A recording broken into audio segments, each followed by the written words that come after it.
एक बार तो मुझे नहीं जानते, 5 मिनट वेट करो, सब कुछ समझ आ जाएगा। और अगर समझ ना आया तो डिसलाइक कर देना, इतना टाइम वेस्ट हो गया। लेकिन अब पढ़ाई पे थोड़ा सा फोकस तो कर ही लेते हैं, बाकी अपनी तो बाइयो वाली वाइब है। तो सबसे पहले हम सिलेबस की तरफ देखते हैं। हमारे पास 5 पोएम्स है और ये 5 पोएम्स कुछ डेज में ही कवर अप हो जाएंगी और हम वर्ड बाय वर्ड इनको डिकोड करेंगे। अगर आपने गलती से कभी बुक देख ली थी तो अब फिर से दर्शन करवा देता हूँ बुक के। ये हमारी बुक हॉर्नबिल और इसमें हम अपनी पोएम्स को कवर करेंगे। तो हम आते हैं अपनी पहली पोएम पे, फादर टू सन, जो कि लिखी है एलिजाबेथ जेनिंग्स ने। ये पोएम एक ऐसे रिश्ते को डिस्क्राइब करती है जो कि एक फादर और सन के बीच में होता है। और इस पोएम की कुछ मेजर थीम्स है, जनरेशन गैप, कम्युनिकेशन बैरियर्स और फॉरगिवनेस एंड रिकंसिलिएशन। ये कुछ मेजर थीम्स है जिसके अराउंड ये पोएम घूमती है। और ये पोएम एक बिब्लिकल अलूजन है। अब ये क्या चीज है वो देखते हैं अगले पेज पे। जब आप अपनी स्टोरी में बाइबल की रेफरेंस यूज करते हो, सिंपली अब इजी टर्म्स में कहा जाए, जब आप बाइबल से कुछ चीज कॉपी करते हो, टेक्निकली कॉपी नहीं, लेकिन जब आप रेफरेंस देते हो किसी कैरेक्टर की या किसी स्टोरी की, तो इसे बिब्लिकल अलूजन कहते हैं। अब मैं ज्यादा नहीं घुस रहा, यहाँ पे स्क्रीनशॉट ले लो,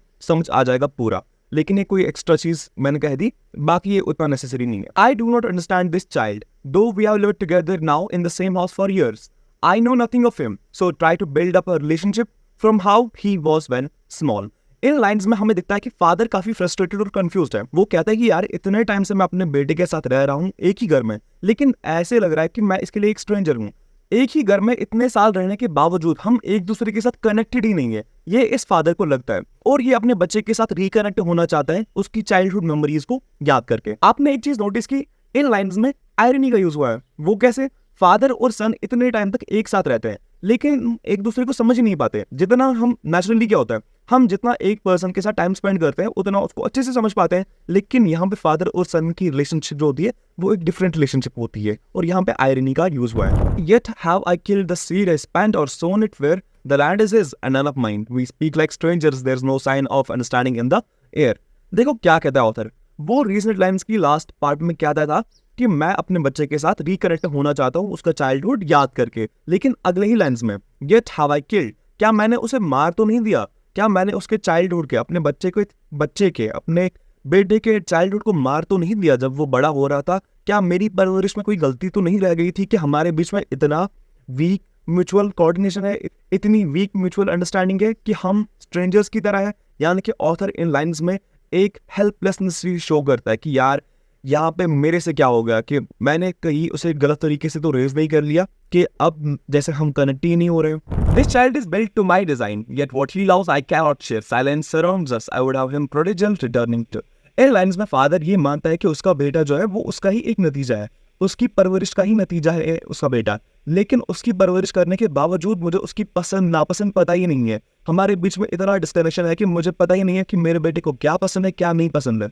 ना वो मेरे साथ कुछ शेयर करता है ना मैं उसके साथ कुछ शेयर करता हूँ। बस एक चीज हमारे बीच में कॉमन है और वो है साइलेंस। फादर साथ ही साथ ये कहता है कि काश मेरा बेटा वापस आ जाए मेरी तरफ, जैसे बाइबल में प्रोडिजल सन आया था। अब ये प्रोडिजल सन क्या है तो मैंने बिब्लिकल अलूजन कह दिया तो रिलेट तो कर रहे होगे। प्रोडिजल सन की कहानी आज यूट्यूब से देख लेना। His father's house, the home he knew, rather than see him make it move his world, I would forgive him too, shipping from sorrow a new love. अब फादर चाहता है कि काश मेरा बेटा वापस आ जाए उस घर में जिस घर में हम दोनों थे।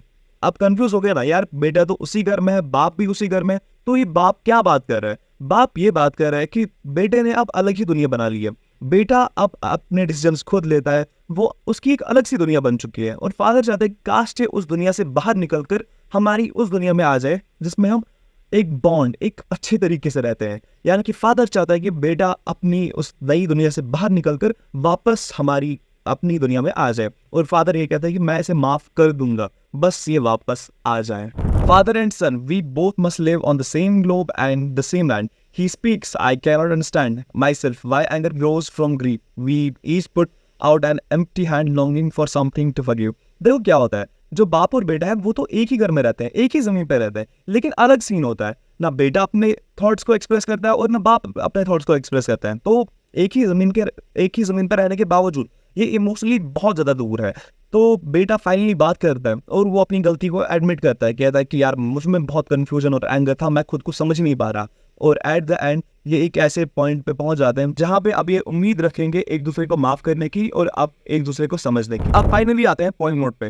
फादर टू सन जो कि एलिजाबेथ जेनिंग्स ने लिखी है, इसमें एक जनरेशन गैप के एक्सपीरियंस को शो किया गया है। देखो ये जनरेशन गैप जो कि फादर और सन के बीच में होता है, ये सिर्फ यहाँ का सीन नहीं है, ये सिर्फ कश्मीर का सीन नहीं है, ये सिर्फ इंडिया का सीन नहीं है, पाकिस्तान का नहीं है, ये पूरी दुनिया का है। हर किसी जगह मतलब मैक्सिमम टाइम्स क्या होता है, फादर एंड सन आपस में बहुत ज़्यादा इमोशनली डिस्कनेक्टेड होता है। और ये बहुत सारे फैमिलीज में एग्जिस्ट करता है, बहुत सारे कल्चर्स में एग्जिस्ट करता है कि जहाँ पे फादर और सन आपस में इतना ज़्यादा इमोशनली कनेक्टेड ही नहीं होते। और इसी जनरेशन गैप को, इसी कम्युनिकेशन बैरियर को और इसी फॉरगिवनेस को एट द एंड जो शो किया गया है, इसी को शो किया गया है इस पोएम में। तो एक क्विक रिकैप, इस पोएम में हमने समझा कि फादर जो है, फादर और अब आते हैं एक छोटे से रिकैप पे। देखो इस पोएम में होता क्या है, जो फादर होता है वो अपने इमोशंस को एक्सप्रेस करता है। वो कहता है कि मेरा बेटा और मैं एक ही घर में, एक ही छत के नीचे रहते हैं, लेकिन इमोशनली हम बहुत ज़्यादा दूर हैं। मैंने ही इसे पाला पोसा है, मैंने ही इसे बड़ा किया है, लेकिन हमारे बीच में इतना इमोशनल डिस्कनेक्शन है कि मुझे पता ही नहीं है कि इसे पसंद क्या है, इसे इसकी नापसंद क्या है, मुझे कुछ पता ही नहीं है। और मैं चाहता हूँ कि काश ये अपनी दुनिया को छोड़ के हमारी उस दुनिया में आ जाए जिसमें हम हंसी खुशी रहते थे बचपन में। लेकिन ये साथ ही साथ ये कहता है कि कहीं मैंने इसके बचपन को मार तो नहीं दिया जिस वजह से हमारे बीच में इतना डिस्कनेक्शन है। एट द एंड जो चाइल्ड है वो बात करता है, वो कहता है कि हाँ मेरी ही गलती है कि मैं अच्छे से समझ नहीं पा रहा खुद को, मेरे बीच में बहुत ही कन्फ्यूजन है, बहुत ही एंगर है। लेकिन एट द एंड ये फॉरगिवनेस पे आ जाते हैं दोनों बाप और बेटे। तो शायद समझ आ गया होगा, और अगर समझ ना आया तो डाउट्स खुले हुए हैं, कमेंट्स में पूछ लो या फिर इंस्टाग्राम पे मुझे रीच आउट करो। लेकिन हाँ, मैं सब्सक्राइब और लाइक के लिए बीट नहीं मांगूंगा, करना हो तो कर लो। लेकिन हाँ, मेरी दूसरी चैनल ताबिन रियाज, उस पर सब्सक्राइब कर लो। वो थोड़ा सा ब्रॉड विजन है मेरा, उस पर सब्सक्राइब कर लो। इससे मैं ग्रो करना नहीं चाहता इस चैनल को, बस हेल्प करना चाहता हूँ खुद की भी और आपकी भी, ताकि मेरे भी कंसेप्ट क्लियर हो और आपके भी कंसेप्ट क्लियर हो। तो gracias amigos, will see you in next video.